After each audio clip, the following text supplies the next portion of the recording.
The question left my mouth with a calmness I hadn't expected, even from myself.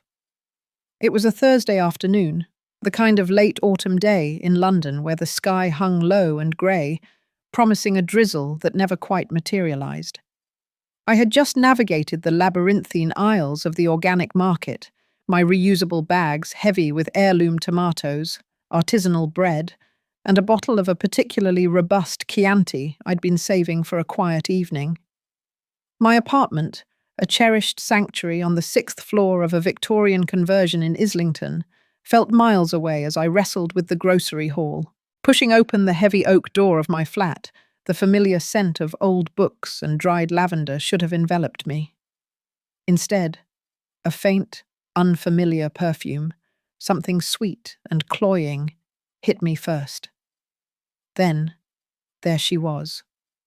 Genevieve, my daughter-in-law, standing in the exact center of my living room, as if she owned the very air she breathed. Two enormous designer suitcases, gleaming in an obnoxious shade of rose gold, sat at her feet like loyal sentinels. Her expression, usually an impeccably curated mask of polished confidence, was a bizarre cocktail of surprise, annoyance, and something almost resembling guilt. As if my arrival had somehow inconvenienced her perfectly orchestrated moment, she looked up, her perfectly arched brows lifting fractionally. Her eyes, framed by a subtle flick of liquid liner, blinked twice. Then she let out that awkward, high-pitched laugh she always used when cornered. A short, sharp exhalation designed to make the other person feel utterly ridiculous for daring to confront her. But I didn't look away. I stood there, rooted in the doorway of my own home, the heavy bags cutting angry red lines into my forearms, waiting for an answer she clearly hadn't prepared. "Hi, Eleanor. I didn't hear you come in." Her voice, light and almost musical, floated through the air.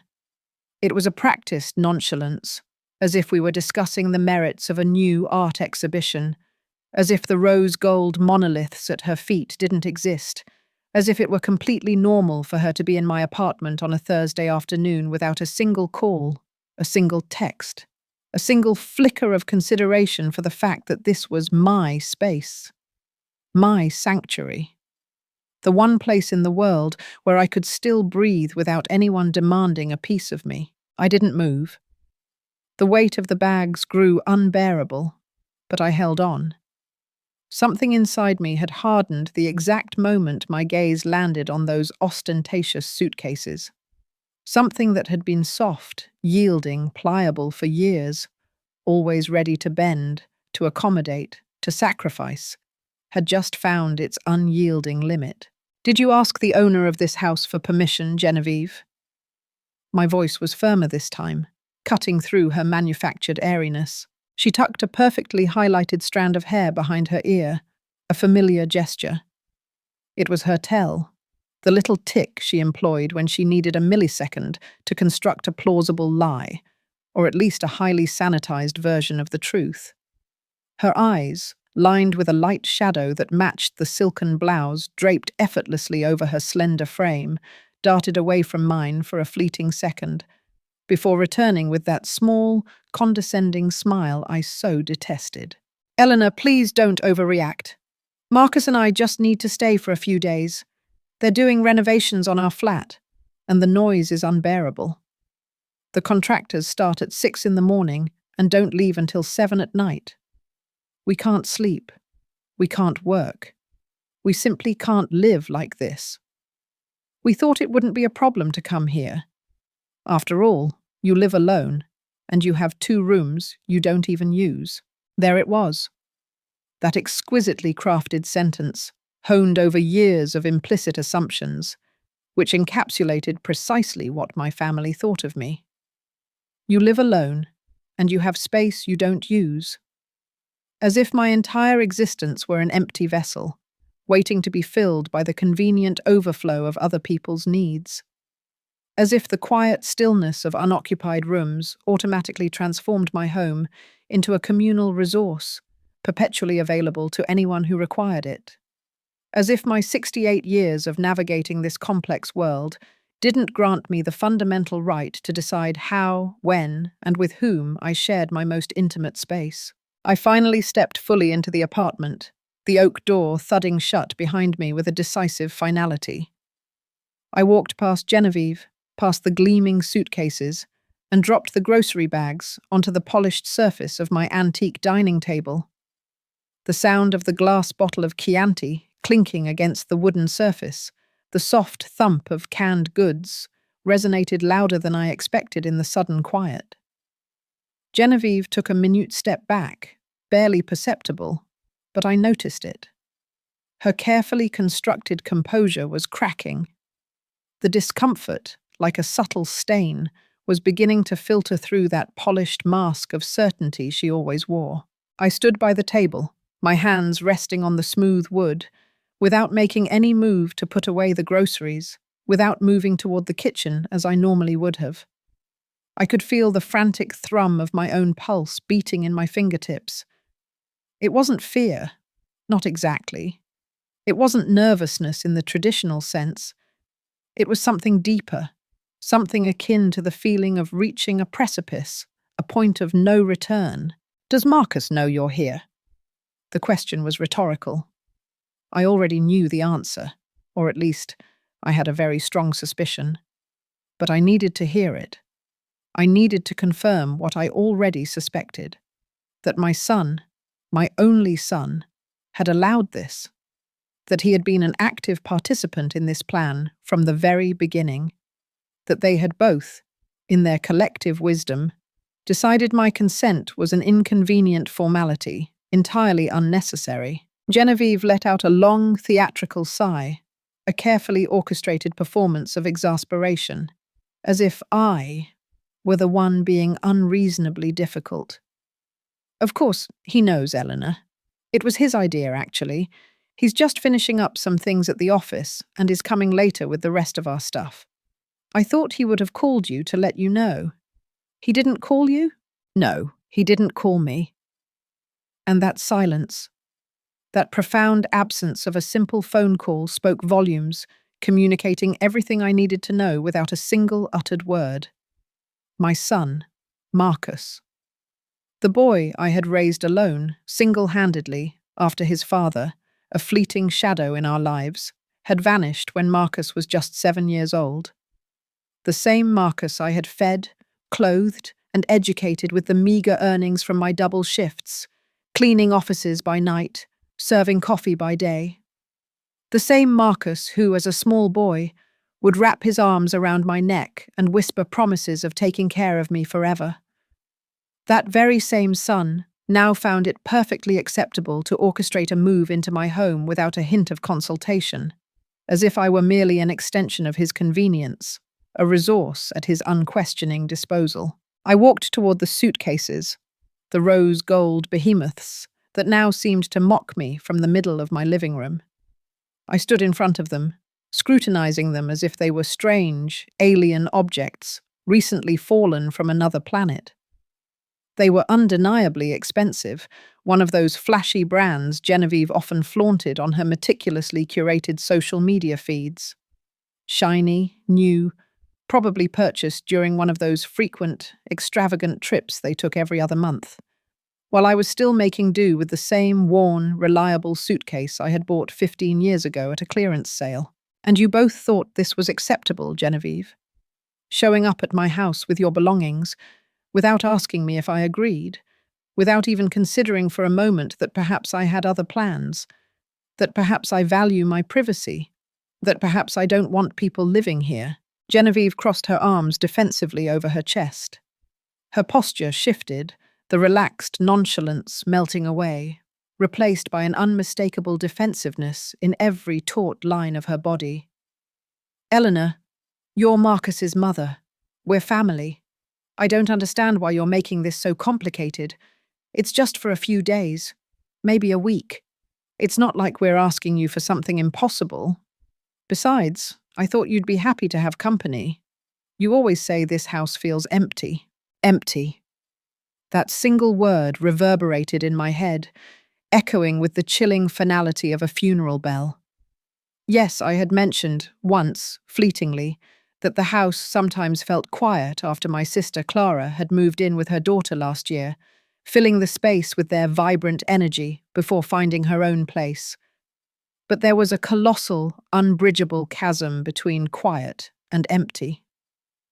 My house was quiet by my deliberate choice.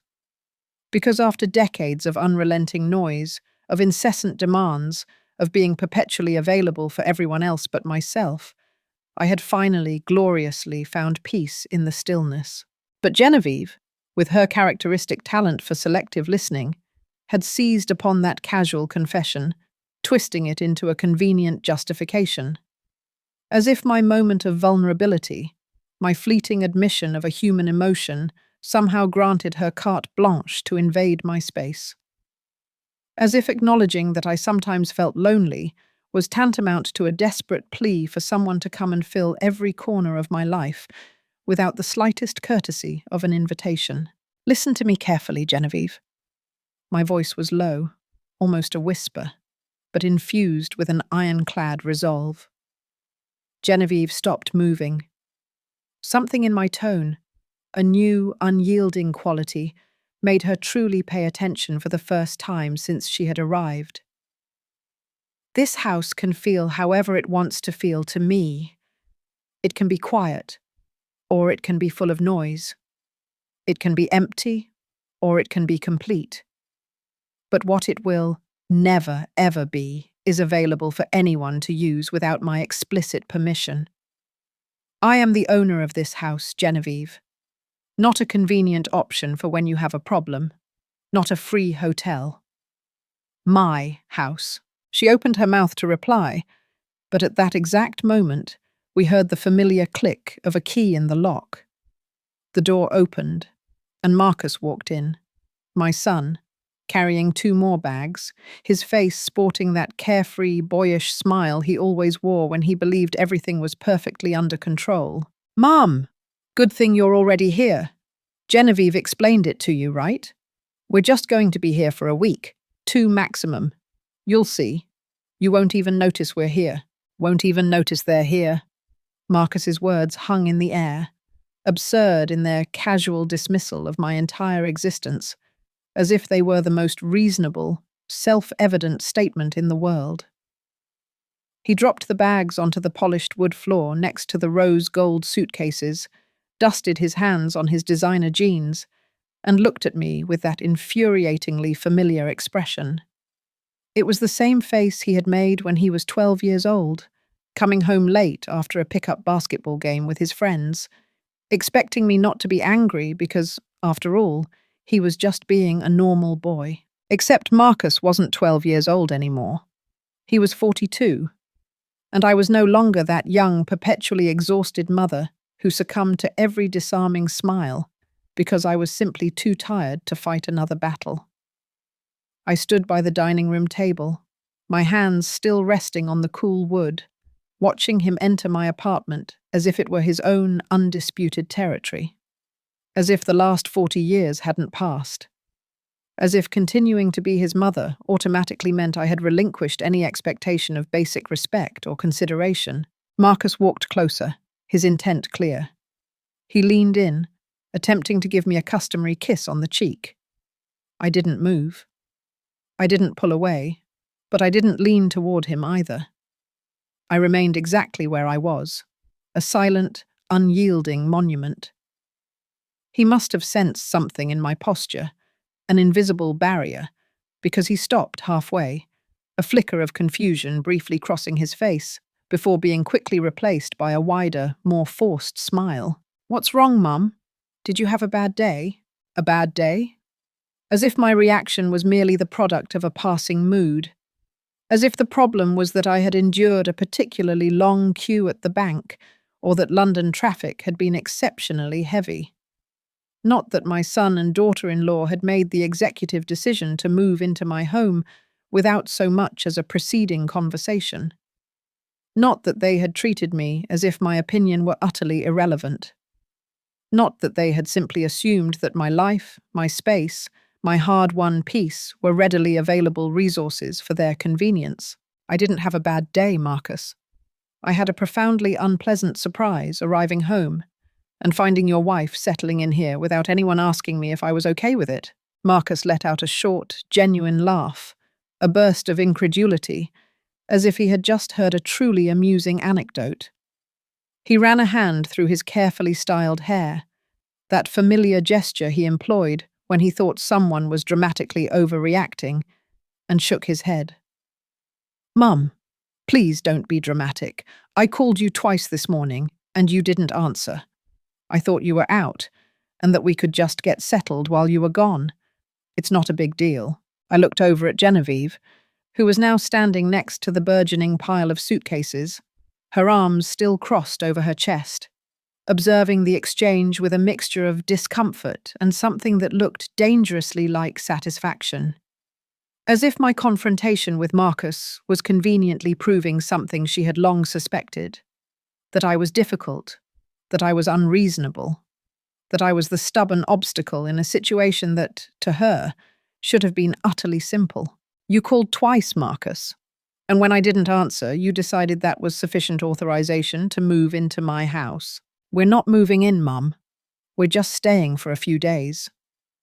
Marcus, with an astonishing display of casual entitlement, walked toward the kitchen, opened the refrigerator I had just stocked, and without a moment's hesitation, took out a bottle of sparkling water I had bought that very afternoon.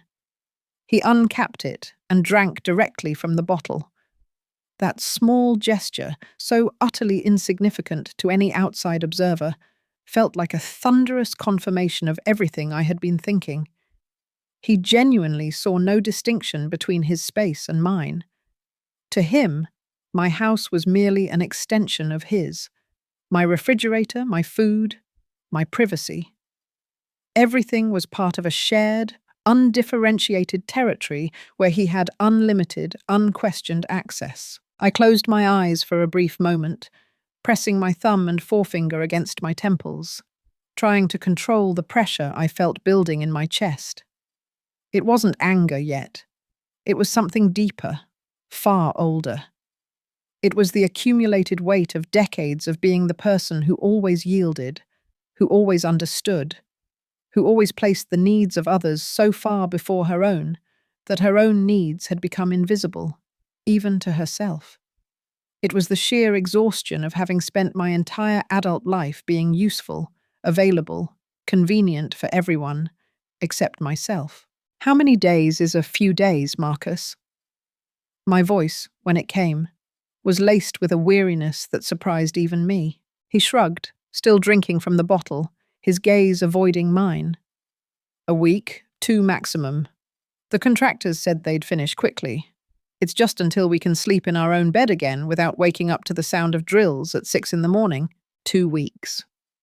14 days of having 2 other people occupying my space, using my bathroom, consuming my food, disrupting the carefully calibrated rhythm of my routine. 14 days of not being able to walk in my pajamas through my own living room if I woke up thirsty in the middle of the night. 14 days of having to factor in other people's schedules before deciding if I could watch my favorite documentary series or listen to my classical music. 14 days of giving up the hard-won peace that had cost me so much to build after years of noise and chaos. And you simply assumed I would be okay with that. Marcus finally capped the water bottle, its gentle click loud in the quiet room, and looked at me with an expression that attempted to convey patience, but was thinly disguised condescension. "Mum, you're my mother." "Of course. I assumed you would be okay with it. What did you want us to do? Stay in a hotel and spend £150 per night when you have 2 perfectly empty rooms here? That doesn't make sense. £150 per night. There it was. The real truth, stark and unadorned.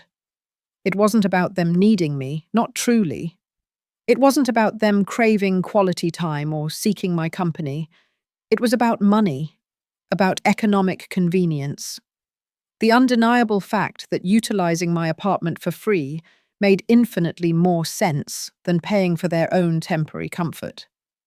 And I, as always, was expected to understand, to be reasonable, to quietly subsume my emotional well-being beneath their practical financial needs. Genevieve cleared her throat from her spot beside the suitcases. When she spoke, her voice had adopted that soft, conciliatory tone, the one people employ when they want to appear eminently reasonable while deftly manipulating a situation in their favor. Eleanor, we really don't want to cause you any trouble. If it is a problem, we can help with expenses. I don't know, maybe £50 extra for utilities. We'll be using water and electricity. It's only fair that we contribute. £50, as if the problem were merely the marginal cost of increased utility consumption.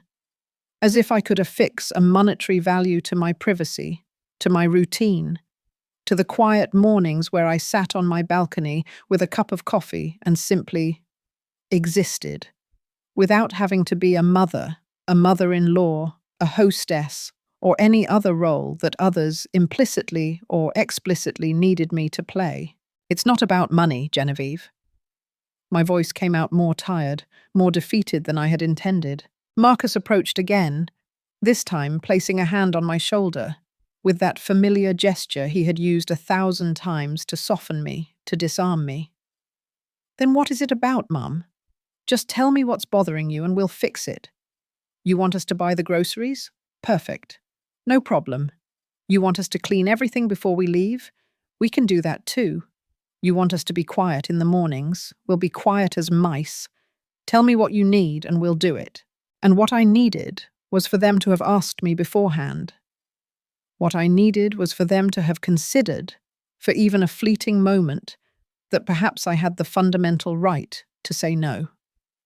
What I needed was for them to truly understand that being family didn't automatically confer unlimited access to every aspect of my life without my explicit consent. But how could I articulate that without sounding like the selfish mother, the difficult mother-in-law, the unreasonable woman who stubbornly refused to help her own family in a time of need? The labels were already forming in my mind, a familiar and oppressive weight. I gently moved Marcus's hand from my shoulder. Not abruptly, not with anger, but firmly enough for him to unmistakably understand that the gesture was not welcome, not right now. What I need, Marcus, is for you to understand that this is my house. Not a hotel, not a backup option, not a resource available every time you have an inconvenience. It's the place where I live, where I rest, where I have the absolute right to decide who comes in and who stays. But we're your family, Mum! His response was immediate, almost automatic, delivered with the absolute conviction that those 4 words constituted an irrefutable argument, an unassailable truth. As if the simple fact of sharing blood automatically nullified any expectation of respect, any need for basic consideration. And maybe, for a very long time, I had believed that myself.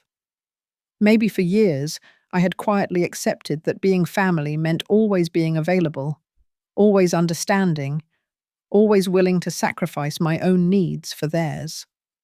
But something profound had changed. Perhaps it was turning 68 and acutely realizing that time was no longer an infinite, boundless commodity. Perhaps it was the death of my dear friend Beatrice last year, who spent her final days regretting every moment she hadn't truly lived for herself. Perhaps it was simply the accumulated, crushing exhaustion of decades of being invisible in my own life. Precisely because you are my family, Marcus, is why this hurts more, I stated, my voice quivering slightly despite my resolve. Because I would expect you, more than anyone, to understand that I also have a right to my space, my peace, my decisions. Marcus exchanged a quick glance with Genevieve. It was fleeting, barely a second, but I caught it. It was that silent, knowing look couples share when they feel they're dealing with someone inherently difficult, when they instinctively need to stand united against what they perceive as a common problem. And in that precise moment, I was undeniably the problem. Marcus let out a long, put-upon sigh. one of those deep exhalations he used when he felt a conversation was taking an unacceptably long time to reach its inevitable, convenient conclusion. He ran both hands over his face, a gesture of barely contained frustration, and then looked at me with that carefully constructed expression he had perfected over the years, the patient son, stoically dealing with his undeniably complicated mother. "Look, Mum, I understand you're upset because we didn't give you more notice. You're right about that. It was a lapse, but we're already here. The suitcases are inside. Genevieve has already unpacked some things in the guest room. What do you want us to do now? Go look for a hotel at 6 in the evening on a Thursday when I have meetings starting at 7 in the morning tomorrow." There it was. The guilt, deftly presented not as a direct emotional appeal, but as a cascade of practical inconveniences that I would be causing if I stubbornly insisted on holding my ground. As if the mere fact that they had unilaterally begun to settle in without my permission now automatically obligated me to accept the situation. As if their sheer lack of foresight and planning somehow magically transformed into my problem to solve. I looked toward the hallway leading to the bedrooms. The guest room door was ajar, and from where I stood, I could clearly see a corner of the bed, already covered with what looked like clothes, casually spread out. Genevieve had said she had unpacked some things. She wasn't asking permission to stay. She was establishing territory. I walked toward that room. I heard Marcus's footsteps behind me, and then Genevieve's voice, low and indistinct, murmuring something to him that I couldn't quite decipher. I pushed the door completely open. What I saw confirmed my deepest suspicions. Not only were there clothes strewn across the bed, but toiletries were neatly lined up on the dresser. Genevieve's signature makeup bag lay open next to the mirror. 2 pairs of expensive shoes were arranged against the wall. A laptop was plugged into the only available outlet near the nightstand, its charger snaking across the antique bedside table. This wasn't the tentative preparation of someone planning to stay for a mere few days. This was the confident settling in of someone planning to set up for weeks, perhaps even months. I turned around to face Marcus, who had stopped in the doorway, his hands shoved into his pockets, watching me with a mixture of caution and defensiveness. "A week, you said?" He nodded, though his eyes briefly avoided mine before returning. "2 maximum, Mum, I told you." "And all this settling in," I gestured around the room, encompassing the laptop, the bath products, the clothes enough for a month, "is for 2 weeks." Marcus shrugged. That casual, dismissive gesture he used when he wanted to minimize something he knew was fundamentally important.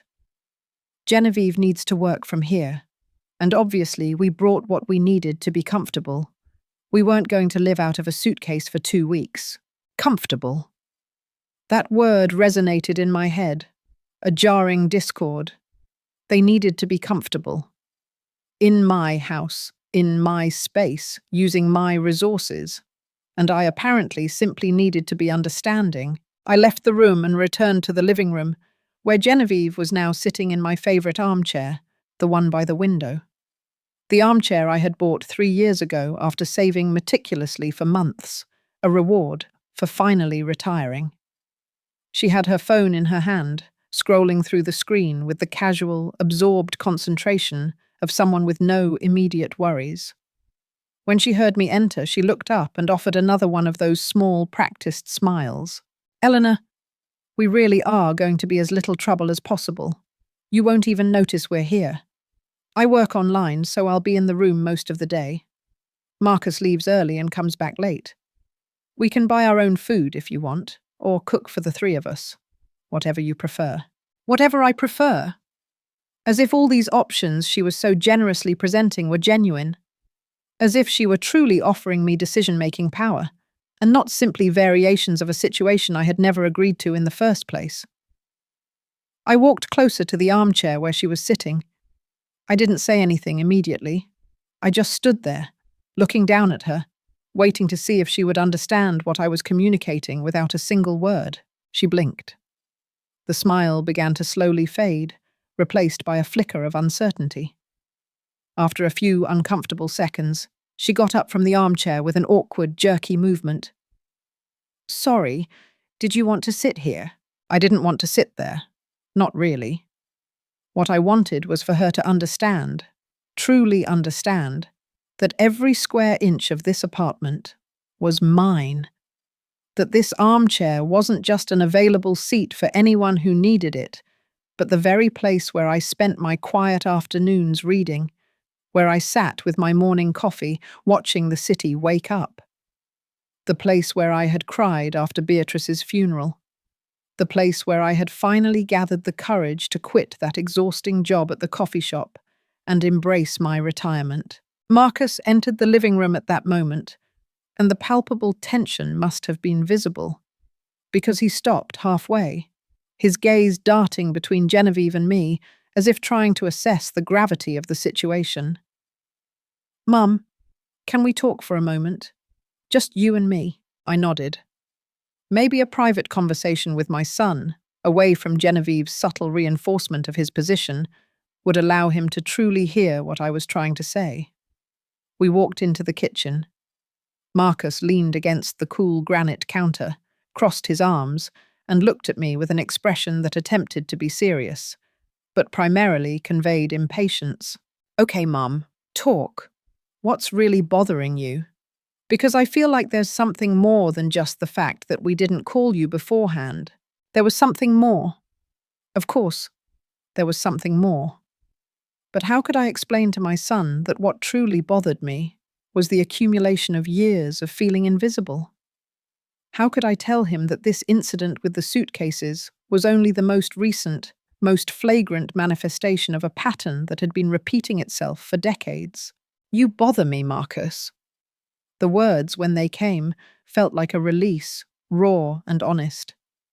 "It bothers me that you grew up thinking my life is a resource, readily available when you need me, but never a priority when it comes to basic consideration." He frowned, genuinely confused, as if my words were a foreign language. "I don't understand what you mean by that. When was the last time you visited me without needing something from me?" The question came out before I could stop it. A sharp, unbidden truth. Marcus opened his mouth, then closed it, then opened it again without producing any sound. He was searching his memory, desperately trying to conjure an example that would disprove my accusation. The fact that it took him so long to find one only confirmed my painful point. "Me, Mum. I come to see you often." His voice was rising now, defensive. "You come when you need me to look after your dog, Barnaby, because you're going out of town. You come when Genevieve is busy, and you need me to hold on to some important documents for a few days. You come when you've had a fight with her and need a place to crash for a night. You come when there are problems with the car and you need me to lend you money for the repair shop. But when was the last time you came just to ask me how I was? To spend an afternoon with me? To be interested in my life beyond what I can do for you?" "That's not fair, Mum." His voice had risen in volume, the defensive tone hardening. "I call you on the phone. I text you. I asked you last week if you wanted to go out to dinner with us. You invited me to dinner because it was Genevieve's birthday, and you needed someone else to help pay the check, and to fill an empty seat. You didn't invite me because you genuinely wanted my company. In fact, you barely spoke to me the entire dinner. The two of you spent the whole time discussing where you were going on holiday next month, while I sat there, quietly eating my salad, feeling like an afterthought. I didn't know you felt that way. Why didn't you say anything at the time?" His genuine confusion was almost disarming, almost enough to make me backtrack. "Because I never say anything, Marcus. Because I learned a long time ago that when I say something, when I express that I feel ignored or unvalued, you make me feel like I'm overreacting, that I'm too sensitive, that I should be grateful that you even included me. So I stopped saying things. I stopped expecting. I stopped believing that my presence in your lives was anything more than purely functional." He shook his head, running his hands through his hair in frustration. "This is ridiculous. You're turning this into something much bigger than it is. We just need to stay here for a few days. We're not trying to invade your life or make you feel bad. We just need temporary help with a housing issue. And did it not occur to you that maybe I have a life too? That maybe I had plans for these 2 weeks? That maybe I enjoy my routine and my privacy, and I don't want to give them up because you decided to remodel your apartment without considering alternatives? What plans, Mum? His tone was dismissive, almost mocking. What is it you do all day that is so important that you can't share your space with your own family? And there it was. The question that revealed exactly what he thought of my life. To Marcus, I didn't do anything important. I didn't have significant commitments. I just existed, a static, unmoving fixture in a state of constant availability, waiting for someone to need me to have purpose. I don't have to justify my days to you, Marcus. The simple fact that I want to be alone in my own house should be reason enough. Marcus let out a short, incredulous laugh, shaking his head as if dealing with something utterly absurd. He straightened up, no longer leaning casually against the counter, and looked at me with an expression that mixed disbelief with barely contained frustration. So, what you're saying's that you prefer to be alone than to help your own son? That your comfort is more important than your family's needs? I wasn't saying that. Or maybe I was, but not in the way he was interpreting it. It wasn't about choosing my comfort over their needs. It was about recognizing that my needs mattered too, that I also deserved to be considered, that my life wasn't a blank space, a tabula rasa, waiting to be filled by the urgencies of others. What I'm saying, Marcus, is that you should have asked me before assuming I would be available, that you should have given me the option to say yes or no, that you should have treated me with the same respect you would treat any other person you were asking for a huge favor. It's not a huge favor, Mum. It's letting your son sleep in your guest room for a few days. It's giving up my privacy for 2 weeks. It's changing my entire routine. It's sharing my bathroom, my kitchen, my living room, every space where I breathe. It's giving up the peace that cost me so much to achieve after years of living for everyone but myself. Marcus looked up at the ceiling, as if seeking divine patience from above, and then looked back at me with that tired expression he used when he felt someone was being unnecessarily complicated. You know what, Mum? I think the real problem here is that you've been alone too long. You've become selfish. I'm not saying this to hurt you, but it's the truth. You weren't like this before. Before, you always had your doors open for me, for anyone. Do you remember when you let my friend Julian live here for 3 months, when his parents kicked him out of the house? Do you remember when your sister Clara practically lived here for an entire year? You never said anything then. You never complained about your privacy or your routine. Of course, I remembered. I remembered Julian, who was 19 then, a gangly, heartbroken boy with nowhere to go after his father, furious at his academic failures, had thrown him out. I remembered quietly cleaning his dirty dishes every morning, doing his laundry because he never seemed to find the time, cooking for 2 even though I barely had enough money for 1. I remembered Clara, my older sister, who stayed with me after her devastating divorce, transforming my small apartment into her healing space while I kept working double shifts to keep both our precarious finances afloat. I remembered all of that, every exhausting, unacknowledged detail. And I also remembered how I felt during those periods, invisible, depleted, resentful, but utterly unable to express it because the people I loved, the people who needed me, were right there. And I had learned from a very young age that women like me existed to be needed, not to need. You're right, Marcus. I didn't say anything before. I used to swallow my discomfort and smile and pretend everything was fine while I faded away a little more each day. I used to believe that being a good mother, a good sister, a good person meant constantly sacrificing myself for others. But you know what? I got tired. I got tired of being the convenient solution to everyone's problems. I got tired of my generosity being taken for granted. I got tired of waiting for someone, sometime, to ask me what I needed. But we did ask you what you need, Mum. We just asked you a moment ago. We told you to tell us what you want us to do. His voice was escalating, ringing with indignation. You asked me what I wanted after. You had already made the decision for me. After you were already settled in. After. The situation was already in motion. That's not asking, Marcus. That's asking for retroactive permission, hoping I'll feel so guilty for saying no that I'll end up giving in anyway. I left the kitchen. I couldn't stay in that confined space with Marcus looking at me as if I were the problem, as if my resistance were a character flaw instead of a legitimate, long overdue boundary. I returned to the living room where Genevieve was now standing by the window, arms crossed, looking down at the busy London street.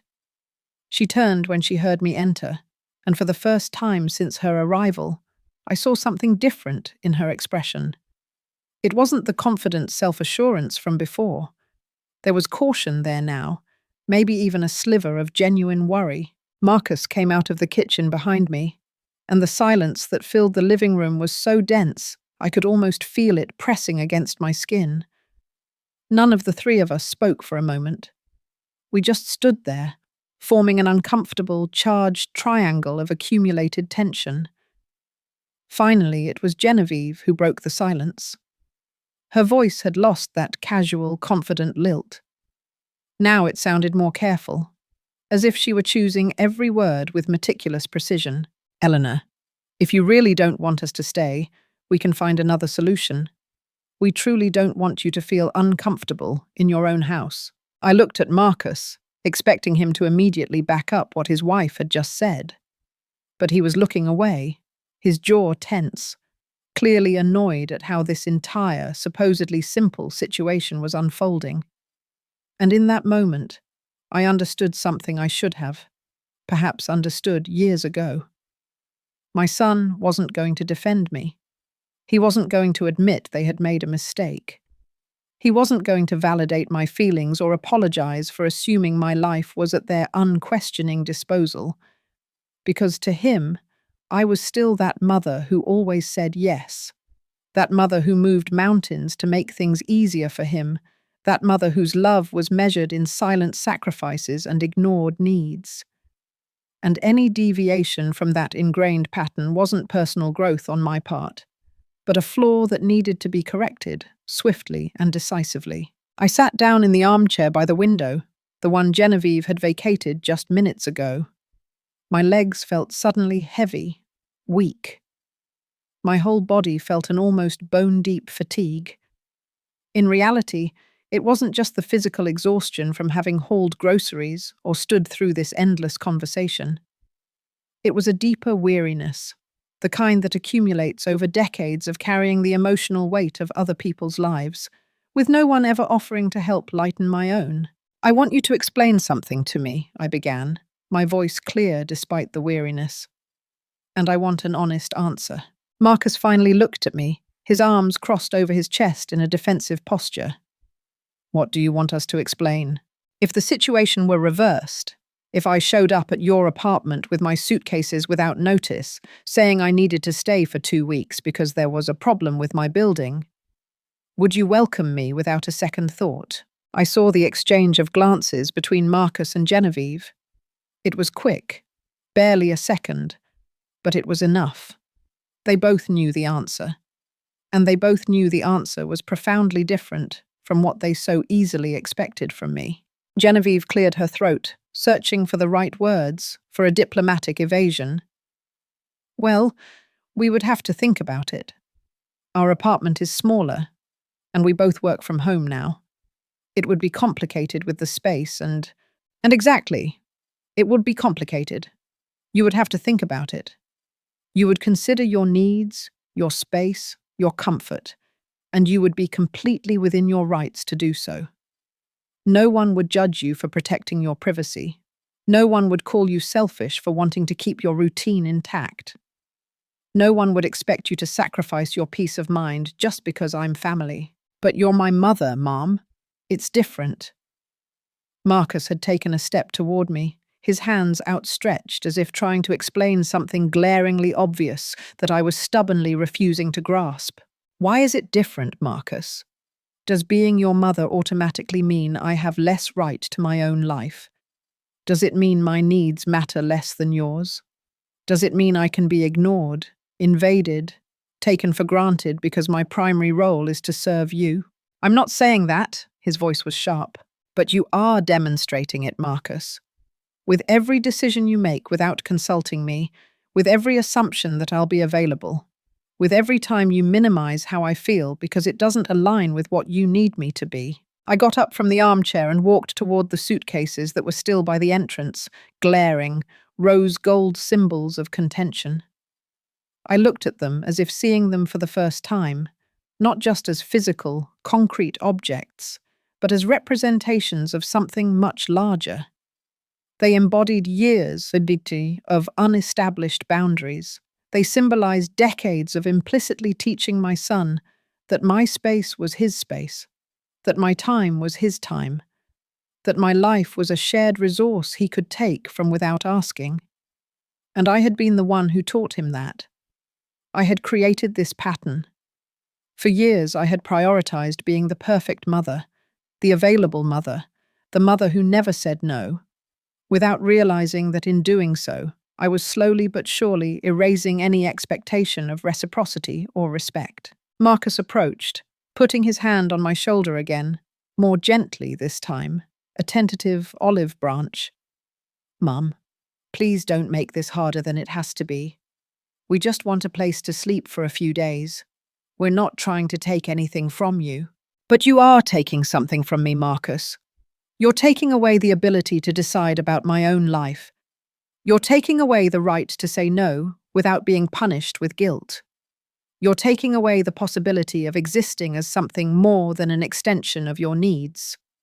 I pulled my shoulder away from his hand, not aggressively, but with an unwavering firmness that communicated the gesture was not welcome. This is my house, Marcus. I pay the rent. I pay the utilities. I decide who comes in. And right now, I'm deciding that I need you to leave. The silence that followed my words was so absolute that I could hear the rhythmic ticking of the wall clock in the kitchen, a stark counterpoint to the suspended breath in the living room. Marcus stood completely motionless, his hand still suspended in the air where my shoulder had been, looking at me as if he hadn't fully understood what I had just said.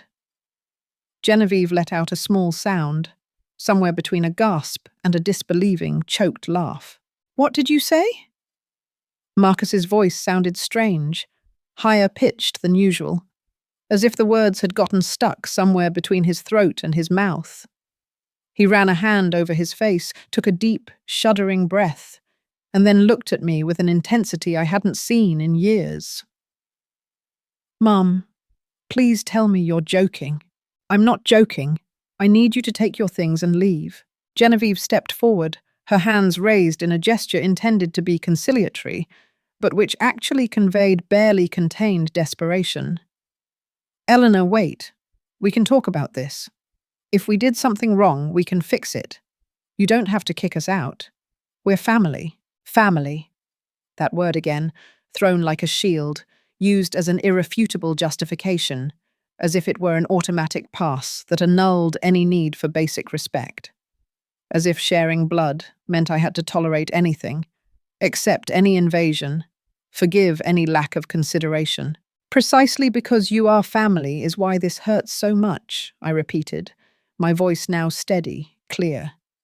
Because I would expect you, more than anyone, to understand that I also deserve to be treated with dignity. Marcus let out another laugh, this time longer, sharper, laden not with amusement, but with disbelief and mounting rage.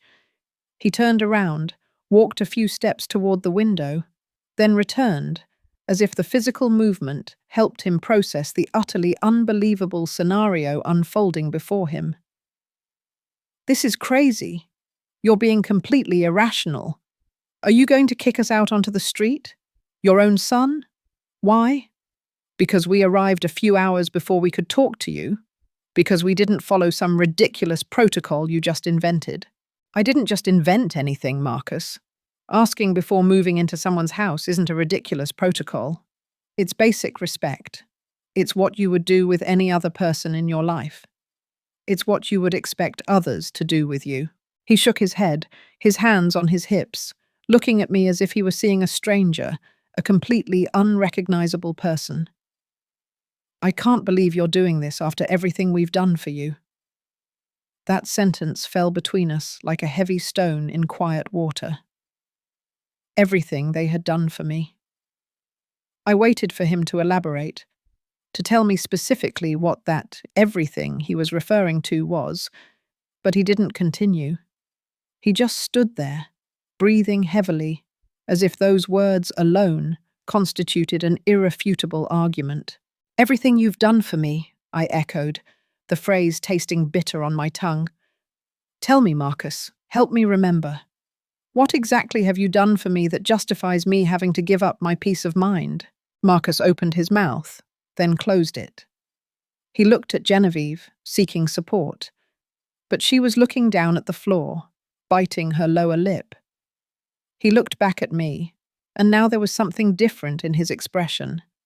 It was no longer just disbelief or frustration. There was anger there, genuine and rising, a red tide threatening to overflow. You want a list? Fine. We bought you that new television last year when yours broke down. I offered to pay you for it. You said it wasn't necessary, that it was a gift.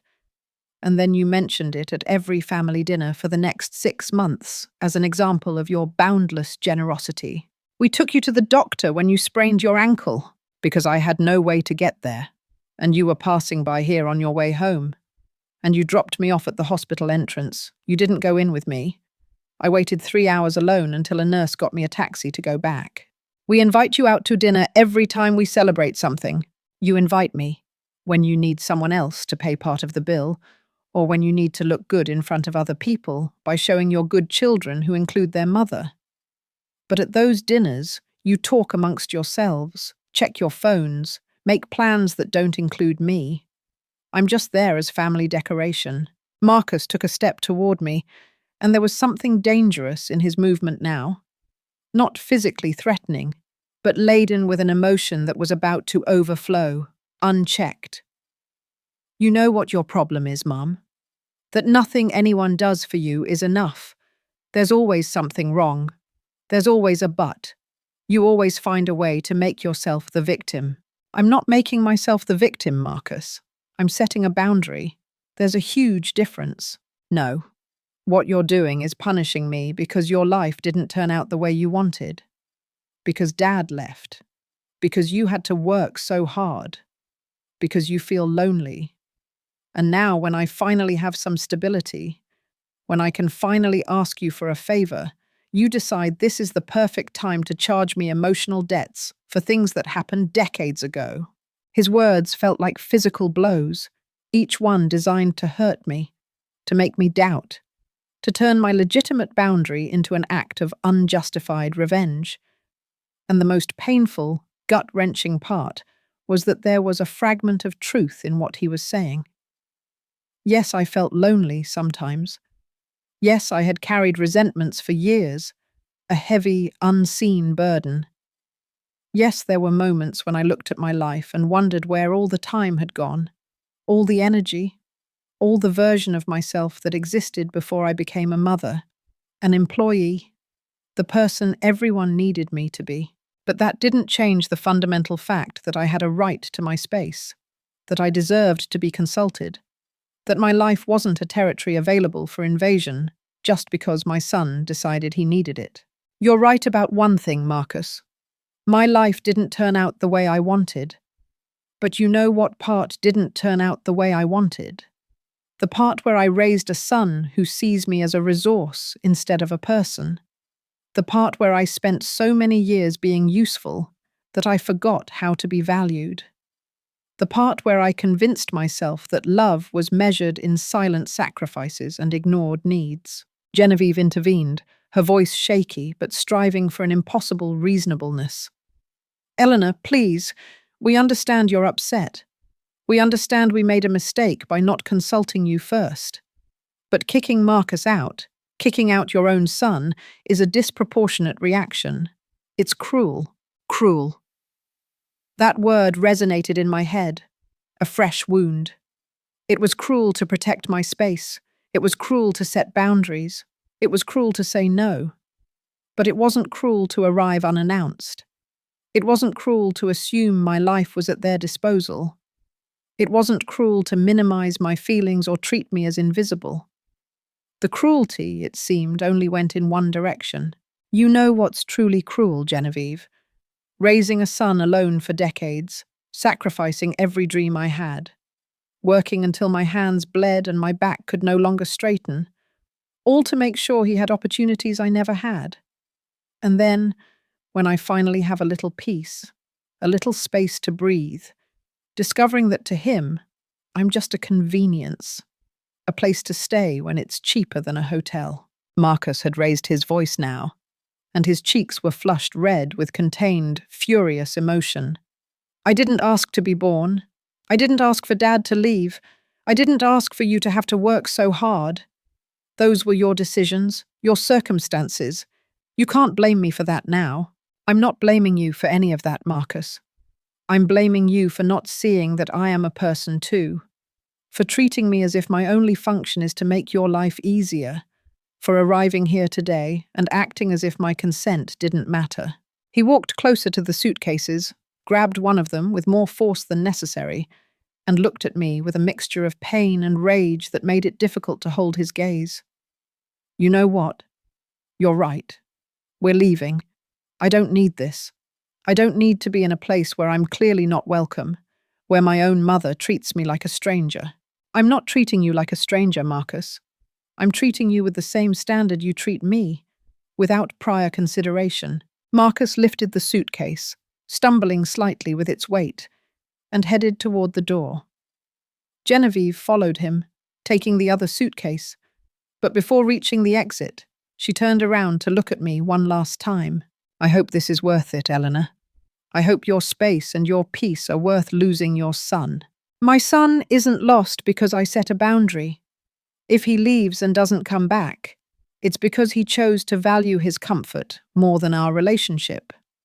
It's because he preferred to be angry than to be wrong." Marcus had already opened the door and was stepping out into the hallway when he suddenly stopped. He turned around, looked at me with a strange expression I couldn't immediately decipher, and then, to my complete surprise, he burst into laughter. It wasn't a joyful laugh. It was a bitter, sarcastic laugh, filled with disbelief and malice. "This is perfect, truly perfect.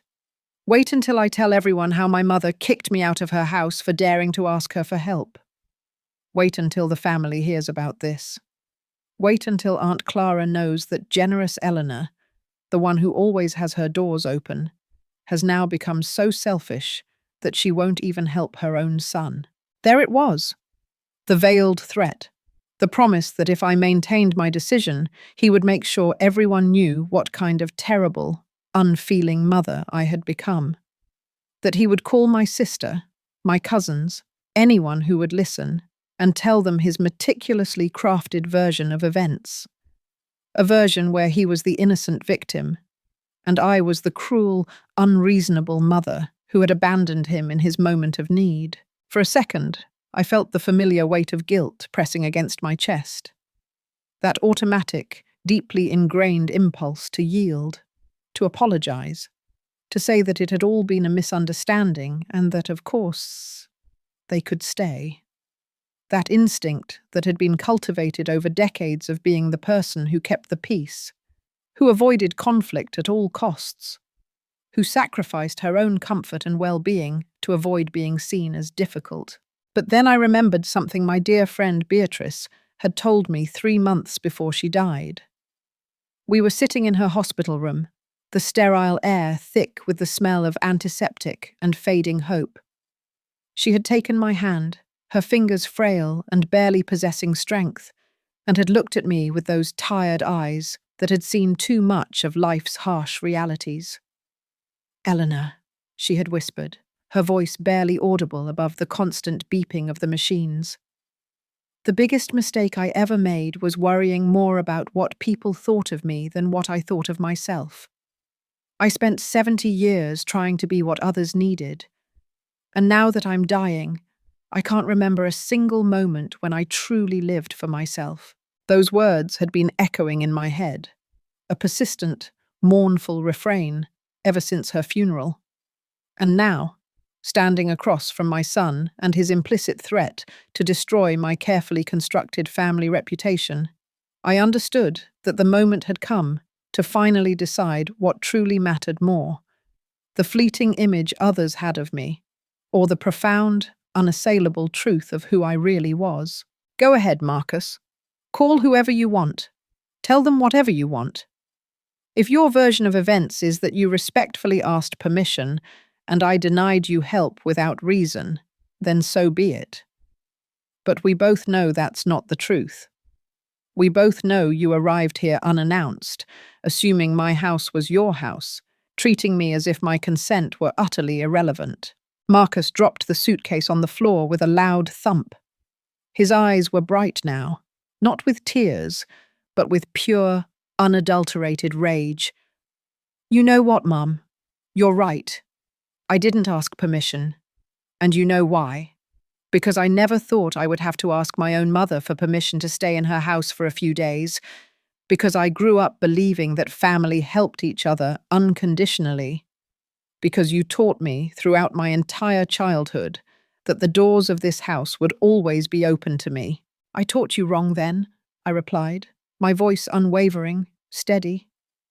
"I taught you that love meant unlimited access, that being family meant I didn't have the right to say no. I taught you that my space was your space, and that my needs mattered less than yours. And now I'm correcting that mistake." Genevieve intervened again. And now there were real tears running down her cheeks, though I wasn't sure if they were from sadness, frustration, or perhaps a potent mixture of both. "Please, Eleanor, Marcus, let's all calm down. It doesn't have to end like this. We can find a solution." "We can't. There's nothing to solve, Genevieve. You need a place to stay. I need my space. Those two things aren't compatible. It's not complicated." Marcus picked up the suitcase again and walked toward the hallway, stopping right on the doorway threshold. He didn't look at me when he spoke, and his voice sounded different now, colder, more distant, stripped of all emotion. "When you change your mind, when you realize what you just did, don't expect me to come back as if nothing happened. Don't expect me to forget that you kicked me out when I needed you." "I didn't kick you out when you needed me, Marcus. I kicked you out when you decided that needing meant you could ignore me." He walked out into the hallway without saying anything else. Genevieve took the second suitcase, but before leaving, she turned around to look at me. Her face was red, streaked with tears, and there was something in her eyes that resembled genuine confusion, a complete lack of understanding. "I don't understand you, Eleanor. I really don't. What kind of mother does this? The kind of mother who finally learned that loving herself isn't an act of selfishness, it's survival." She shook her head, mumbled something I couldn't hear, and walked out into the hallway where Marcus was already waiting impatiently for the lift. I stood in the doorway of my apartment, watching them. Marcus's back was rigid, the posture of someone who felt deeply betrayed. Genevieve was checking her phone, probably frantically searching for nearby hotels on some app. The lift arrived with a soft, electronic chime. The doors opened. Marcus entered first, dragging his suitcase with a brisk, almost violent movement that made it hit the frame. Genevieve followed him, and just before the doors closed, Marcus looked at me one last time. He hadn't said anything, but the expression on his face said everything: disappointment, rage, a profound lack of understanding, and something deeper still. Something that looked like the genuine, unvarnished pain of someone who felt they had just lost something important. Part of me wanted to run to the lift, to stop the doors before they closed, to tell them to come back, that I was sorry, that they could stay. That deeply ingrained part of me that had spent decades learning to prioritize the emotional comfort of others over my own. That part that had been trained, meticulously and relentlessly, to believe that conflict was the worst possible outcome, worse even than my own unhappiness. But I didn't move. I stood there, rooted to the spot, watching the lift doors close, listening to the mechanical, almost mournful sound of its descent, knowing that with every floor it descended, I was also closing a chapter of my life. I went back into my apartment and closed the door. The silence that greeted me was different from other nights. It wasn't the comfortable, chosen silence of solitude. It was the heavy, almost oppressive silence of consequences, of difficult decisions, of bridges I had perhaps just irrevocably burned. I walked toward the guest room, where Genevieve had so confidently begun to settle in. The clothes were still spread out on the bed. The toiletries were still lined up on the dresser. The laptop was plugged in next to the nightstand, its indicator light softly blinking in the room's dimness, a small, stubborn beacon of their assumed presence. I began to gather their things. I folded the clothes carefully, even though my hands were trembling slightly. I put the toiletries in a small plastic bag. I unplugged the laptop and placed it neatly on the bed, along with the other belongings. I didn't do it out of cruelty. I did it because I needed to reclaim this space. I needed it to stop being the place where someone else had unilaterally decided to set up without my permission, and return to being simply my guest room. Empty, yes, for now, but empty by my deliberate choice. When I finished, I left everything organized on the bed. If Marcus or Genevieve returned for their things, they would find them ready, respected, cared for, because that was the kind of person I was. Someone who could set firm boundaries without needing to be cruel. Someone who could say no without destroying what belonged to the other. I went back to the living room and sat in my armchair by the window. Outside, the evening was beginning to darken, the sky bruised purple. The lights in the neighboring apartments were turning on one by one, small, illuminated windows in the deepening twilight. I wondered how many of those windows held stories similar to mine. How many women were sitting in their own living rooms, grappling with the heavy weight of having finally set a boundary. How many were wondering if they had done the right thing, if the cost outweighed the gain. My phone vibrated in my sweater pocket, a sudden, jarring intrusion. I took it out and saw a text from Marcus. Just 3 words. Hope you're happy. I didn't reply because I wasn't happy. There was nothing joyful about what had just happened. There was no sense of triumph in having closed the door on my own son. There was no satisfaction in knowing that it would probably be weeks, maybe months, before we spoke again, before the raw edges of this wound began to heal. But there was something else, something that wasn't happiness, but that felt profoundly important nonetheless. There was clarity. There was the undeniable certainty that for the first time in decades, I had chosen my own dignity over the fleeting comfort of others. There was the quiet, profound feeling that I had recovered something I didn't even know I had lost. The right to say no without having to justify myself endlessly. Another message arrived. This one was from Genevieve. Marcus is very upset. I don't think he'll call you for a long time. I hope your pride is worth it.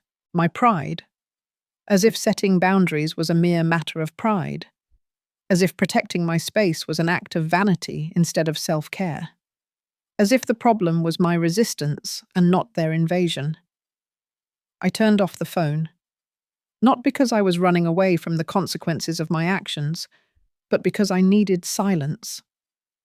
I needed to process what had just happened, without the constant interference of messages designed to make me feel guilty, to undermine my resolve. I got up and went to the kitchen. The grocery bags were still on the table, exactly where I had left them what felt like hours ago, but had probably been only 45 minutes. I began to put away the groceries, moving on autopilot. The vegetables went into the refrigerator, the canned goods into the pantry. The artisanal bread was left in its usual basket on the counter. Every object found its designated place, and there was something profoundly comforting in that simple, predictable routine. Amidst the emotional chaos I had just endured, these small, tangible actions anchored me to something concrete and predictable. When I finished putting everything away, I made myself a cup of tea. I heated the water in the electric kettle, chose my favorite mug, that light blue ceramic one I had bought at a local market years ago, and watched as the chamomile leaves slowly expanded in the hot water, releasing their soothing aroma. The familiar scent enveloped me, and for the first time since I had opened the door to my apartment that afternoon, I felt like I could breathe completely, deeply. I sat down again in my armchair with the mug cradled between my hands. The gentle warmth of the tea transferred through the ceramic, warming my palms, a small comfort. Outside, night had completely fallen. The city continued its constant, indifferent rhythm, oblivious to the little drama that had just unfolded in my sixth-floor apartment. And then, without warning, I started to cry. They weren't dramatic sobs. It wasn't the heartbroken weeping of someone who had just lost something irreplaceable. They were silent tears that simply ran down my cheeks, slow and steady, while I remained seated, holding my tea, looking out into the darkness on the other side of the window. Tears, that had been waiting decades for their turn to come out, for a moment of peace to finally claim their release. I cried for the mother I had been, that young woman who worked 2 shifts and came home so utterly exhausted she could barely stay awake to help Marcus with his homework. I cried for the years I had spent convincing myself that constant sacrifice was love, when in reality, it was just fear. Fear of not being enough. Fear that if I didn't give myself completely, utterly, my son wouldn't love me. Fear of ending up alone. And now here I was, alone anyway. But it was a different kind of solitude. It wasn't the bitter result of abandonment or rejection. It was the poignant consequence of having chosen my own dignity. And although it hurt, although it felt as if I had lost something important, there was also a strange, quiet sense of relief, like when you finally drop something heavy that you've been carrying for so long that you no longer even remembered how it felt not to carry it. I remembered a specific moment from when Marcus was 8 years old. It had been a particularly difficult day at my job at the coffee shop. A customer had yelled because his latte order had taken too long. My boss had unjustly scolded me for something that wasn't my fault, and I had come home with my feet so swollen I could barely walk. Marcus was in the living room watching television when I came in, engrossed in a cartoon. "Mum," he had said without looking away from the screen, his young voice a command. "I'm hungry." I had dropped my bags by the door, taken off my shoes that were mercilessly squeezing my sore feet, and gone straight to the kitchen to prepare him something to eat. I hadn't even sat down first. I hadn't even taken a moment for myself, because that's what good mothers did. Good mothers put their children's needs before everything else, without question, without hesitation. But what was I really teaching him with that behavior? I was teaching him that women existed to serve, that mothers didn't have boundaries, that saying, "Give me a moment, I'm tired," was selfishness instead of basic self-care. And now, 34 years later, my son had grown up believing exactly that. It wasn't entirely his fault. I had been his most consistent, unwitting teacher in that mistaken lesson. Every time I had ignored my own needs for his, every time I had smiled despite being utterly exhausted, every time I had pretended everything was fine when I was actually falling apart inside, I had taught him that I didn't matter as much as he did, and he had learned the lesson perfectly. I took a sip of my tea. It was already cooling, but the familiar taste comforted me anyway. I thought about Beatrice again, about those last conversations we had in the hospital. She had been so incredibly brave at the end, facing death with a brutal clarity that only came when there was no longer any time for comforting lies. "You know what's the saddest thing, Eleanor?" she had told me one afternoon while I peeled an orange to share with her. The citrus scent, sharp and fresh in the stale air. "It's not that I'm dying. We all die eventually. The sad thing's that I spent my whole life waiting for the moment when I could finally live for myself. When the kids grew up, when I retired, when I had more money, when. And now that moment is never going to come, because I ran out of time." She had squeezed my hand with surprising strength for someone so frail. "Don't make my mistake. Don't wait until it's too late. If you need to say no, say it. If you need space, take it. If you need to choose yourself, do it, because no one else is going to do it for you." I finished my tea and left the empty mug on the side table. I sat in the silence of my apartment, listening to the distant, muffled sounds of the city. A car passed on the street below, its engine a low hum. Someone laughed in one of the neighbouring apartments, a brief, light-hearted sound. Life continued, indifferent to my little personal revolution. My phone vibrated again. This time it was a text from my sister, Clara. Marcus had already called her. Of course, the news of what I had done was already circulating through the family grapevine, spreading like wildfire. "Eleanor, what happened?" "Marcus called me very upset, saying you kicked him out of your house. He says they only needed to stay for a few days. Is it true? Call me when you can." I could perfectly imagine that conversation. Marcus, presenting himself as the misunderstood victim. Clara, always so diplomatic, trying to understand both sides, but probably leaning heavily towards sympathy for Marcus, because, after all, he was the family's son. And I, by extension, would be painted as the difficult, cold mother who had suddenly become selfish in her old age. I should have felt a surge of anger at the prospect of being so profoundly misunderstood. I should have wanted to call Clara immediately, to give my version of events, to defend myself, to make sure everyone understood that I wasn't the villain in this story. But I realized something important. It didn't matter as much as I thought it would. Because the truth was, Clara, despite being my sister and loving me in her own way, had never truly understood why I had allowed her to stay in my apartment for an entire year after her divorce. She had never recognized the immense sacrifice that had represented for me, the quiet, persistent erosion of my own peace.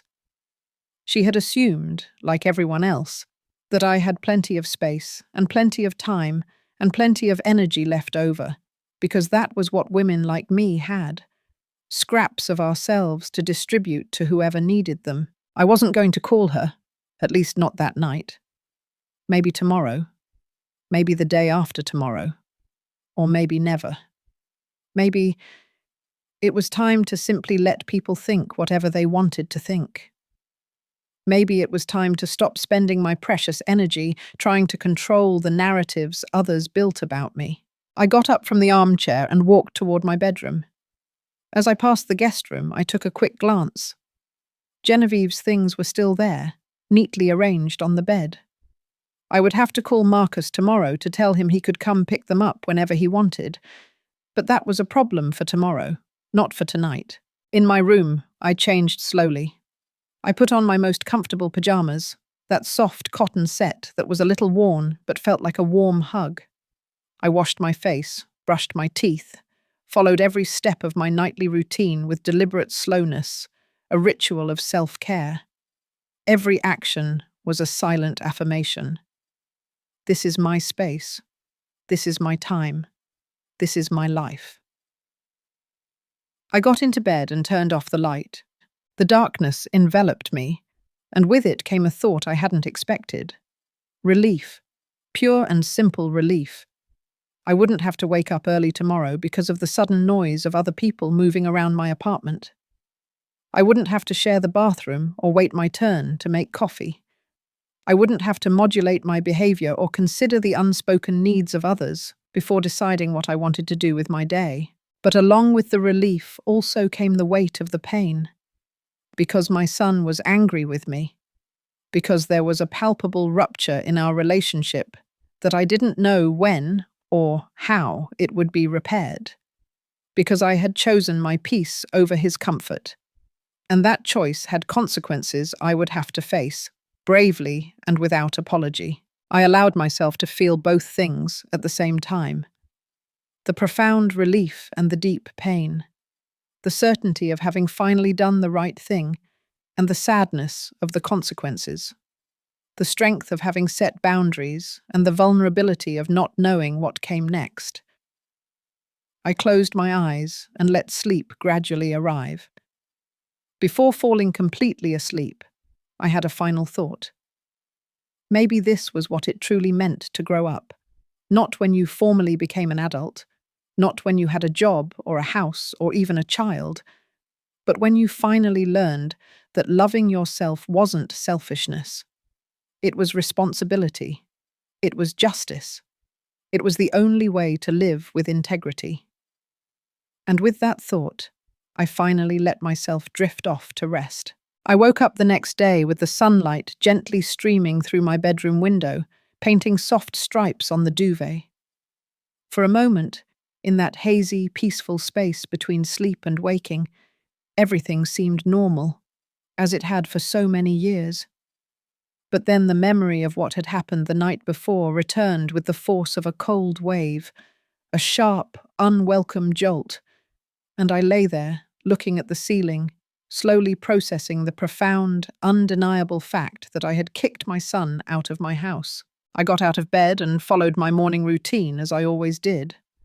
I went to the bathroom, splashed cold water on my face, brushed my teeth, and braided my greying hair.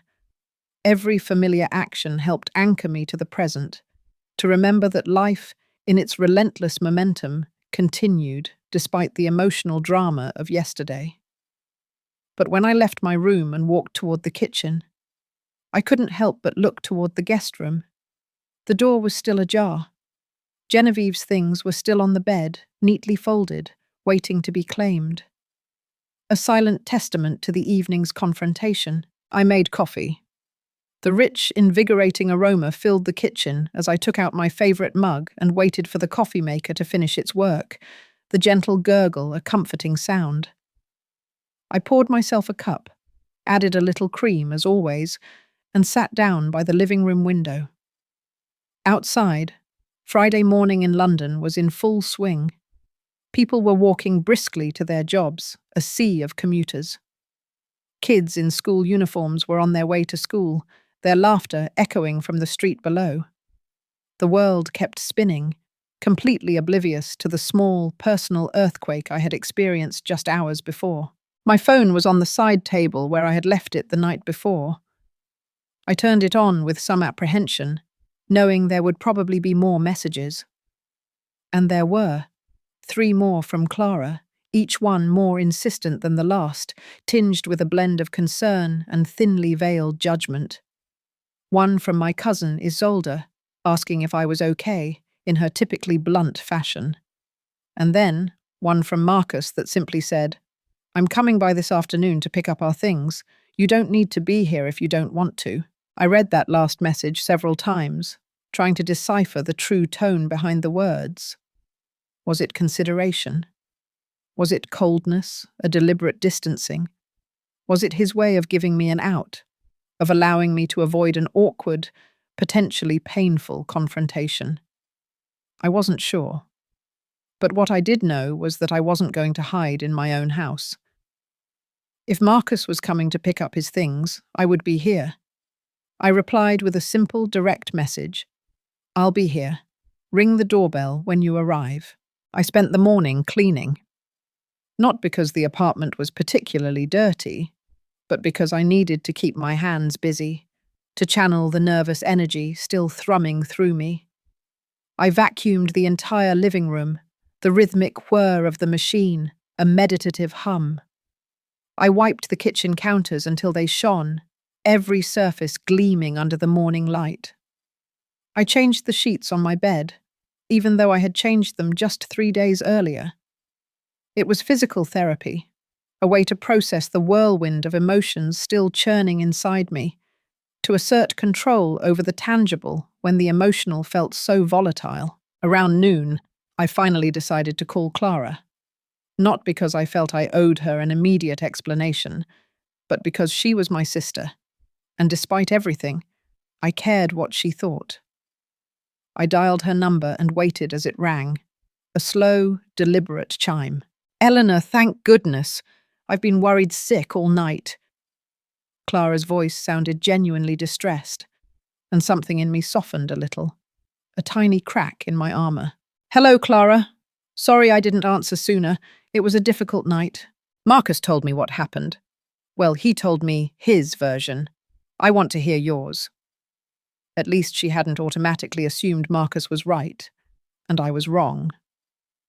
I thanked her mentally for that small but significant act of faith before beginning to explain the situation, recounting the unexpected arrival of the suitcases, the lack of consultation, the escalating conversation, and how it had all culminated in my definitive request for them to leave. Clara listened in silence, interrupting only occasionally with clarifying questions, her tone thoughtful. When I finished, there was a long pause, filled only with the faint static of the phone line, before she finally spoke. "I understand why you felt that way, Eleanor. I really do. But don't you think you maybe overreacted a little? It's Marcus. He's your son. Surely you could have found a way to resolve this without actually kicking him out." There it was. The response I had been waiting for. The familiar, subtle suggestion that I had exaggerated, that I had taken things too far, that my reaction was somehow disproportionate. And maybe she was right. Maybe there were other ways to handle the situation, other diplomatic avenues I could have explored. But I also knew, with an unwavering certainty, that if I had given in, if I had allowed them to stay after they arrived unannounced, I would be teaching Marcus once again that my boundaries didn't matter, that my voice was negligible. I didn't overreact, Clara. I reacted appropriately. Marcus is 42 years old. He is an adult man with a stable job and enough resources to pay for a hotel. He decided it was more convenient to use my space without consulting me. That's not okay, no matter how much I love him. But that's just how families are, isn't it? We help each other when there's a need. We don't ask permission for every time we need something. I should have known Clara would say something like that. She had lived with me for a year, after all, during which time I had never charged her rent. I had never asked her to contribute significantly to expenses. I had never put a time limit on her finding her own place. I had been the generous, available, understanding sister. And now that I was finally setting boundaries, I must seem like a hypocrite, a betrayal of my own established pattern. "Do you remember when you lived with me after your divorce, Clara?" There was a noticeable silence on the other end of the line. "Of course, I remember. You were very generous to let me stay." Her voice was soft, laced with genuine gratitude. "Do you know why I didn't ask you to leave after a few weeks, or even a few months?" Clara didn't answer immediately, and I continued before she could formulate a response. "Because I was scared. I was scared that if I set boundaries, if I asked you to find your own place, you would think I was selfish, that I didn't love you enough, that I was a bad sister. So I swallowed my discomfort and my profound need for personal space, and I let you stay because that was what good sisters did. Eleanor, I didn't know you felt that way. You never said anything." Her voice was quiet, a whisper of regret. "Exactly. I never said anything. And that, Clara, was my mistake. Because by not saying anything, I taught everyone around me that I had no boundaries, that they could take what they needed from me without worrying about the cost to me. And now, after decades of doing that, I am finally learning to use my voice. And it hurts. It hurts to set boundaries. It hurts to disappoint people. But it hurts infinitely less than continuing to disappear in my own life. Clara sighed deeply, a long, drawn-out sound of contemplation. I don't know what to tell you, Eleanor. I understand what you're saying. I really do. But Marcus is very hurt. He's saying he's not going to talk to you for a long time. That's his choice, Clara. I'm not punishing him. I'm just protecting my space. If he decides that's reason enough to cut contact with me, then that says more about him than it does about me. We talked for a few more minutes, the conversation ending not badly, but also not leaving me feeling completely understood. Clara was a product of the same generation as me, raised with the same ingrained expectations about what it meant to be a good woman, a good mother, a good sister. It was difficult for her to truly understand why I was rejecting those deeply entrenched rules now, after having followed them so faithfully for so long. At precisely 3 o'clock in the afternoon, the doorbell rang. I got up from the sofa where I had been reading a novel, took a deep breath, steeling myself, and went to open the door. On the other side was Marcus, alone. There was no sign of Genevieve. He was carrying 2 large, empty canvas bags, probably to put the things they had left behind. "Hi, Mum." His voice was flat, devoid of emotion. It wasn't hostile, but it wasn't warm either. It was the voice of someone fulfilling an uncomfortable obligation, a necessary but unpleasant task. "Hi, Marcus. Come in." He moved past me without making eye contact and headed directly to the guest room. I closed the door and stayed in the living room, unsure whether I should follow him or give him space. I finally decided to remain where I was, but I left the guest room door in view, a silent monitor. I could hear him moving around the room, opening and closing drawers, the distinct sound of the bags zipping up as he packed their belongings. It took him about 10 minutes to pack everything. When he came out, he had both heavy canvas bags hanging from his shoulders, and his expression was still that carefully neutral mask. He stopped in the living room, halfway between the room and the exit door. For a moment, I thought he was going to say something important, that maybe this was the long-awaited opportunity for a real conversation, for a genuine bridge to be built. But instead, he simply nodded toward the hallway. "Can I use the bathroom quickly before I go?" "Sure." He dropped the bags next to the door, their soft thud echoing slightly, and went to the bathroom. I heard the water running, the familiar sound of someone moving around a space they knew well, every creak of the floorboards intimately known. And in that moment, the raw, unvarnished reality of what I had done truly hit me. Not the part about setting boundaries or protecting my space, that still felt unequivocally right, but the part about how my son, my only son, now felt like a stranger in the house where he had grown up, where he had taken his first steps. How he had to ask my permission to use the bathroom. How the emotional distance between us had grown so quickly, so profoundly in just 24 hours. He came out of the bathroom and picked up the bags again.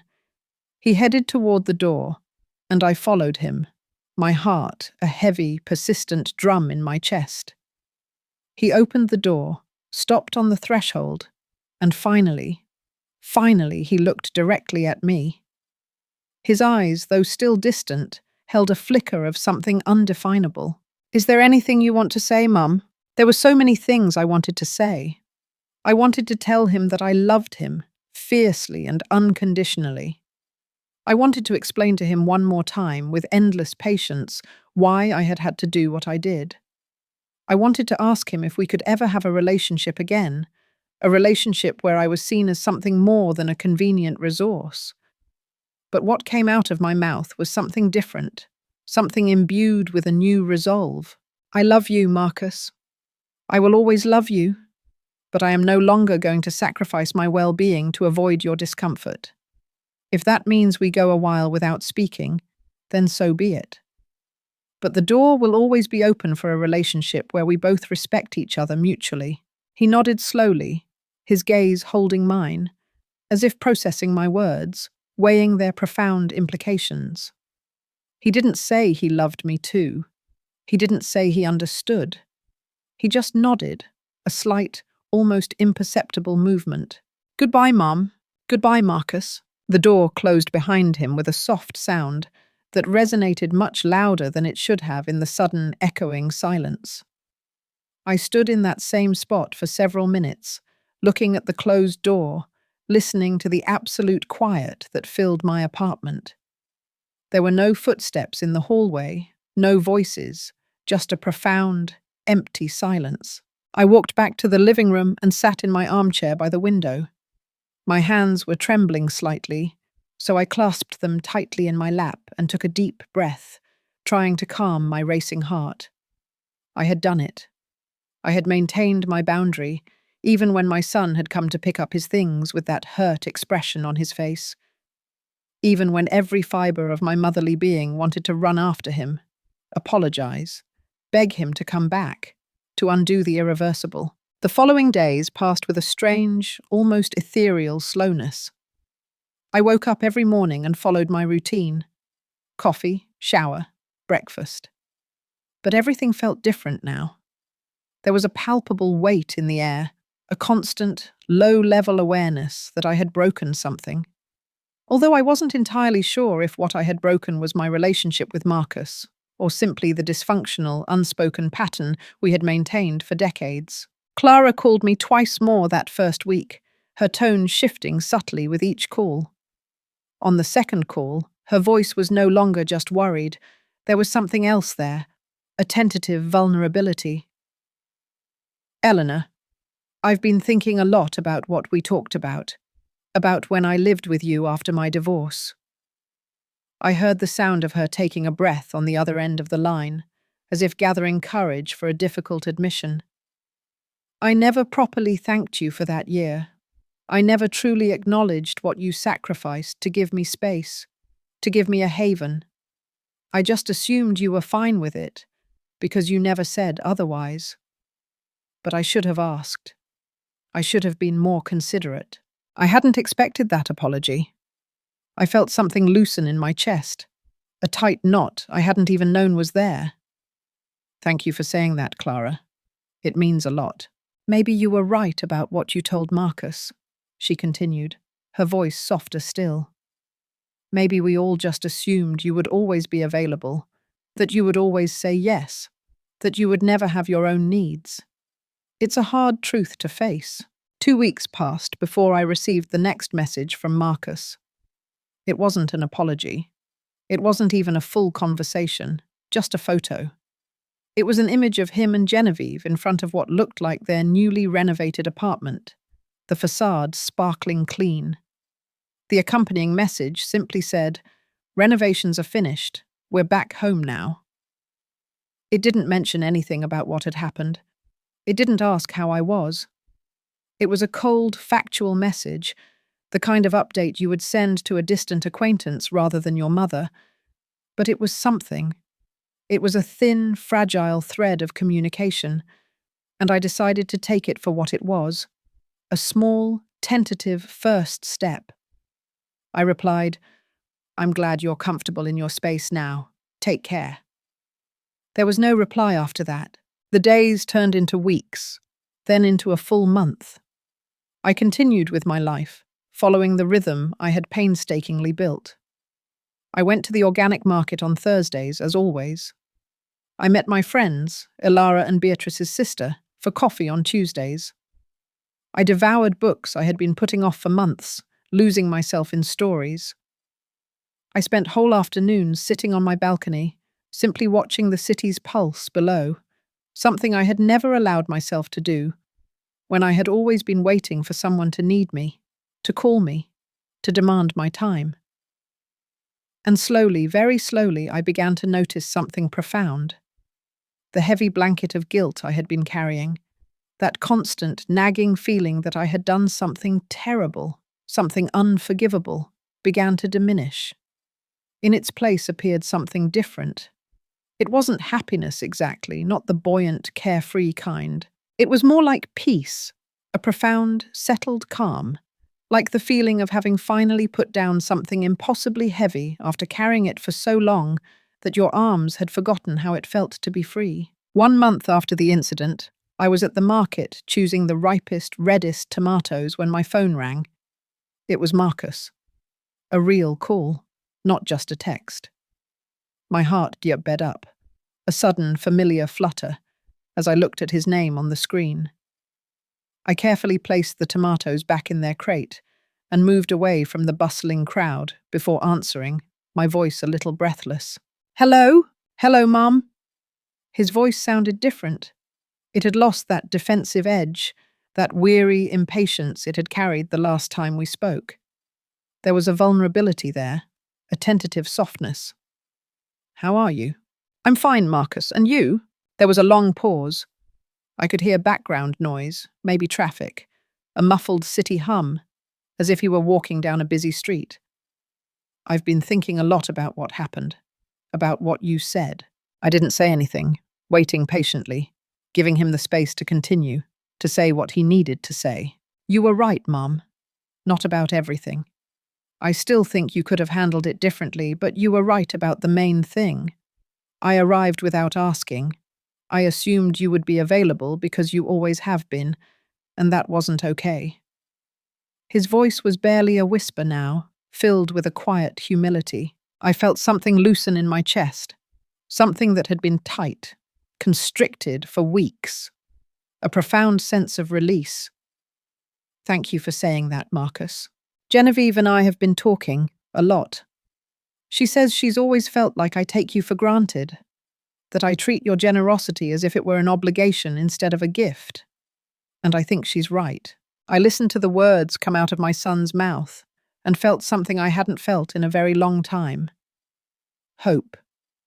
Not the naive hope that everything would magically go back to how it was before, because I didn't want it to be how it was before, but the hope that maybe, finally, we could build something new, something more honest, something rooted in genuine understanding. "I appreciate you telling me this, Marcus. I know it wasn't easy. Mum, I'd like for us to get lunch together. Just you and me.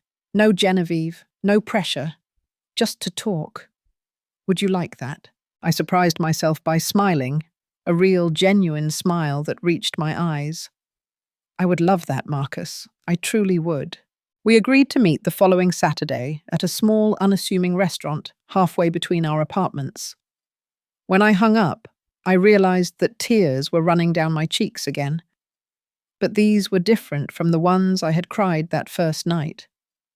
These were tears of relief, of gratitude, of the profound, unexpected possibility of healing. Saturday arrived, and I found myself nervous in a way I hadn't experienced in years.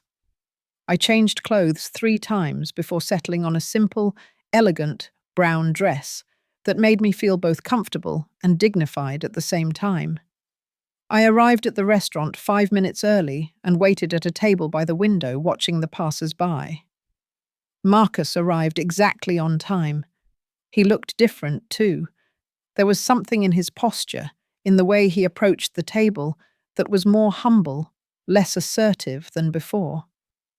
He sat across from me, and for a moment we simply looked at each other, a shared silence that felt less awkward than before, more meaningful. "Hi, Mom. Hi, son." We ordered food, and at first, the conversation was tentative, full of uncomfortable pauses. But gradually, as we ate, the words began to flow more easily. Marcus talked to me about his job, about the problems they were having with one of their projects, the complexities of navigating client demands. I asked him about Genevieve and how she was handling the stress of her own job, genuinely listening to his answers. And then, between the main course and dessert, Marcus put down his fork, his hands resting on the table, and looked directly at me. "Mum, I need to tell you something, and I need you to listen completely before you reply." I nodded, feeling my stomach clench with anticipation. but also with a quiet readiness. My whole life, he began, his voice soft, thoughtful. I have seen you as my mother first, and as a person second. I never truly stopped to think about who you were beyond what you did for me, beyond your role in my life. And that was selfish. It was unfair. And I'm sorry. His voice broke slightly on the last words, and I saw that his eyes were damp, glistening with unshed tears. When you kicked me out of your house, I was furious. I thought you were being cruel, that you were punishing me for something I didn't understand. But after weeks of thinking about it, of talking with Genevieve, even of talking with a therapist I started seeing, I realized something. I realized that I have never truly asked you what you need. I have never considered that your life doesn't exist only in relation to mine, and that Mum has to change. Tears were running freely down my face now, and I didn't try to stop them. They were cleansing tears, tears of relief and understanding. I don't need you to be the perfect mother who always says yes to everything, he continued, his voice gaining strength. I need to get to know the real person, Eleanor, not just Mum. And if that means you sometimes tell me no, that you sometimes set boundaries, then I accept it. Because I'd rather have an honest, real relationship with you than keep living in this pattern where I take and you give until there's nothing left of you. I reached my hand across the table and took his. It was warm and a little shaky, a mirror of my own. Thank you, Marcus. You don't know how much it means to hear that. We spent the next 2 hours talking, truly talking, for the first time in what felt like forever. Not the superficial conversation we had maintained for years, but a real, vulnerable conversation about who we were, what we needed, how we could build a relationship that worked for both of us, that honored both our individual identities. It wasn't perfect. There were awkward moments, difficult admissions, truths that hurt to speak aloud, but it was real. And that was infinitely more valuable than the false harmony we had maintained before. When we finally said goodbye at the restaurant door, Marcus hugged me. Not the quick, obligatory hug of family gatherings, but a real, long hug. The kind of hug that says, I see you, I value you, I love you for who you are, not just for what you do for me. The following months weren't perfect. There were relapses, moments when Marcus, almost instinctively, fell back into old patterns of taking my availability for granted. But the crucial difference was that now I had a voice, and he was learning to listen. I learned that teaching children respect doesn't end when they grow up. Sometimes, the most important lesson comes when you finally say no, when you finally set the boundary you should have set years ago. When you finally choose yourself without apology. Because being a mother doesn't mean being invisible. It doesn't mean sacrificing every part of yourself on the altar of maternal love. It doesn't mean your house, your time, your life are resources available to whoever needs them without your consent. Being a mother means loving deeply, fiercely. But it also means teaching your children that real love includes respect. That healthy relationships have boundaries, that you are also a person with needs, dreams, and the fundamental right to decide about your own life. That Thursday afternoon, when I found the rose gold suitcases at my entrance, wasn't the end of my relationship with my son. It was instead the difficult, painful, yet ultimately liberating beginning of a new relationship. One built on honesty instead of obligation. On mutual respect instead of unilateral sacrifice, on true love instead of dysfunctional patterns inherited from generations that mistakenly taught us women existed to serve. And when I sit now in my armchair by the window with my cup of hot coffee in my hands, looking at my quiet, tidy apartment, I feel something I hadn't felt in decades. Pride. Pride in having chosen myself. Pride in having found my voice. Pride in having taught my son that love doesn't mean the absence of boundaries, but the profound, essential presence of respect. My house is still my house. My life is still my life. And I, Eleanor Hayes, at 68 years old, finally own it.